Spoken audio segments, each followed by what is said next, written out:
to. So what are Democrats really up to here? They're trying to shift the entire nature of the conversation from guilt or innocence and toward, look how mean Republicans are. Look how mean they are for even asking questions. It shows they don't understand pain. Now, a couple of days ago, the execrable Anna Marie Cox over on MSNBC, she's over at Wonket, she suggested that if there was a hearing, Brett Kavanaugh wouldn't just have to demonstrate his innocence. He wouldn't even have to debunk the case. He had to show that he understood the pain of a woman he says is falsely accusing him of alleged rape, attempted rape. She'd have to feel, but that's the new tack. So when the Democrats don't have the facts on their side, they argue the law. When they don't have the law on their side, they argue the feelings. That's really what this is. So Kirsten Gillibrand, who is just the worst. Here is Kirsten Gillibrand saying the GOP is trying to bully. So let's get this right. If the GOP doesn't have a hearing, that's bullying. If the GOP does have a hearing, that's bullying. It seems like you might have an unfalsifiable thesis there.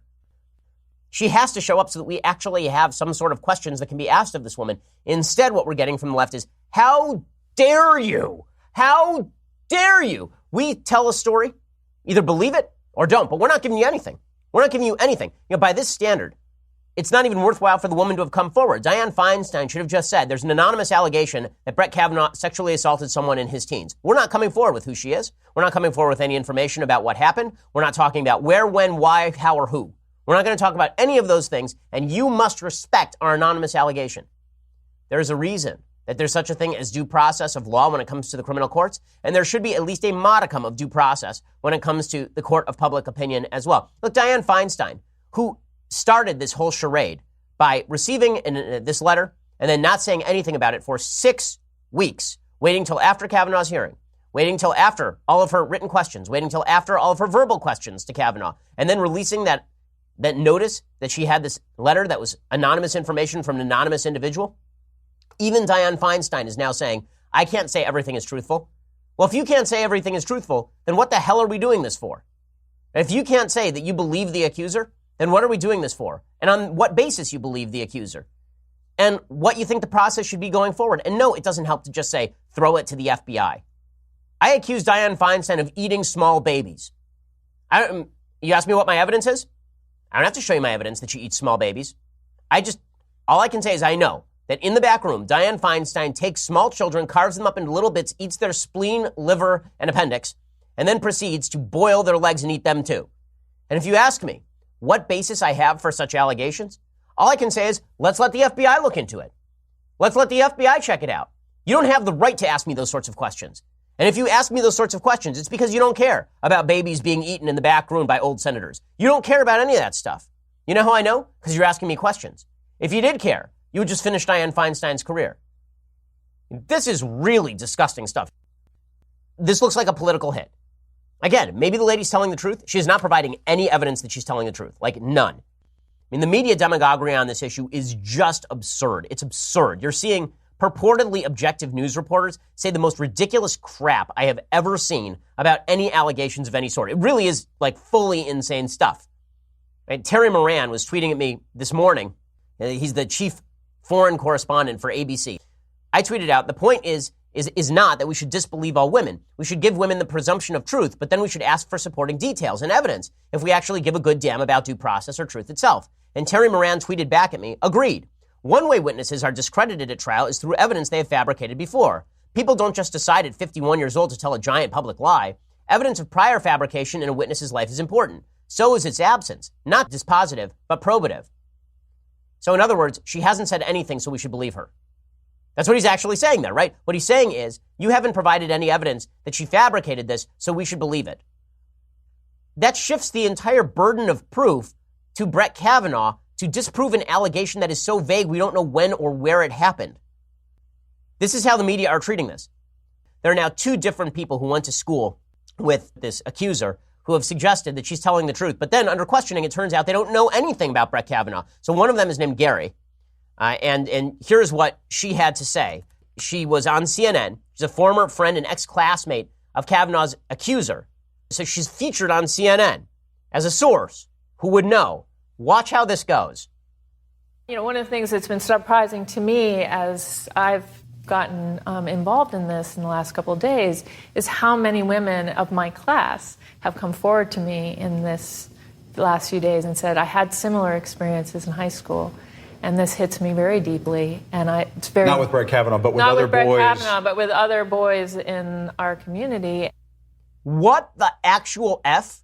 What in the world? So this is how this works now. At the OJ trial, you say, you know what? I have had experiences, right? The prosecutor says there are lots of people who've had experiences in which people were murdered, not by OJ, but by other people. And what are you supposed to do with that? Like, yes, lots of women have had bad experiences with men in which they were sexually abused or assaulted. That's awful.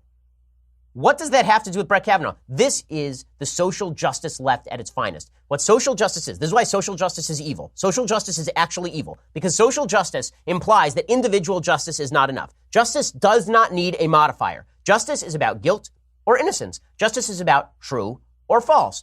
If I accuse Senya of having done something, I can't just say, listen, Senya comes from a privileged group. First of all, she doesn't. But if I said to her, Senya, you come from a privileged group, therefore it doesn't matter whether you did something to me. It just matters that your group was privileged.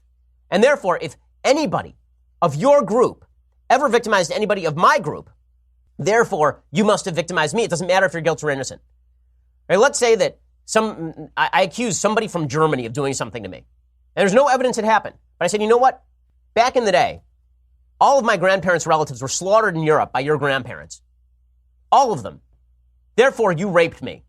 Like, what? That does not follow in the slightest. But the social justice warrior says, in the name of justice, in the name of rectifying the imbalance between men and women, Brett Kavanaugh must be burned at the stake. He is a man. There's a woman who made an allegation. Burn him. Burn him right now. String him up. Burn him. That's all we can do in the name of social justice because there are disproportions between groups because men have been in charge of the patriarchy for too long. And it doesn't matter if this woman was victimized by Brett Kavanaugh. That doesn't matter at all. This cuts so against the nature of Western civilization. It cuts so against the nature of basic humanity and justice. It's insane. It's insane. And it wasn't just this woman, Gary, who's out there saying, well, you know, lots of women I know from my high school, they had bad experiences with men. It's like, what does that have to do with anything? It's not just her. There's another woman who came forward, and she went to high school with Christine Blasey Ford, and she posted a note, this long note, all about how she knew the Kavanaugh allegations were true. Naturally, this drove a lot of media interest. Right? She writes this very, very long note about how all of the allegations are definitely true. And the media jumps on this. They say, oh my God, we finally have confirmation, right? I mean, it's a long note. And the media say, wow, a woman who says she heard about this would be the first contemporaneous account of the story. Now we have something corroborative, a contemporaneous account of Christine Blasey Ford talking about being sexually assaulted by Brett Kavanaugh in 1982. Except it's bullcrap. How do we know it's bullcrap? Because she went on NPR. She pulled down, first of all, she deleted her post. Then she said, well, I didn't really mean for people to take that all that seriously. And then she went on NPR, and this is clip 22. Here is what she had to say about this. That it happened or not, I have no idea. I can't say that it did or didn't. In my post, I was, empowered, and I was sure it probably did. I had no idea that I would have to now, go to the specifics and defend it before 50 cable channels and have my face spread all over MSNBC News and Twitter. I felt empowered, and I didn't feel like I had to defend it. That's pretty much social justice in a nutshell, isn't it? The social justice warriors. I felt empowered so I could speak complete crap directly from my anus, and it wouldn't actually matter whether I was telling the truth. Screw anyone who believes this way. Anybody who believes that your feeling of empowerment trumps the truth or basic human decency is a vile human being. It is a vile thing to say. It's a vile, nasty, horrible thing to say.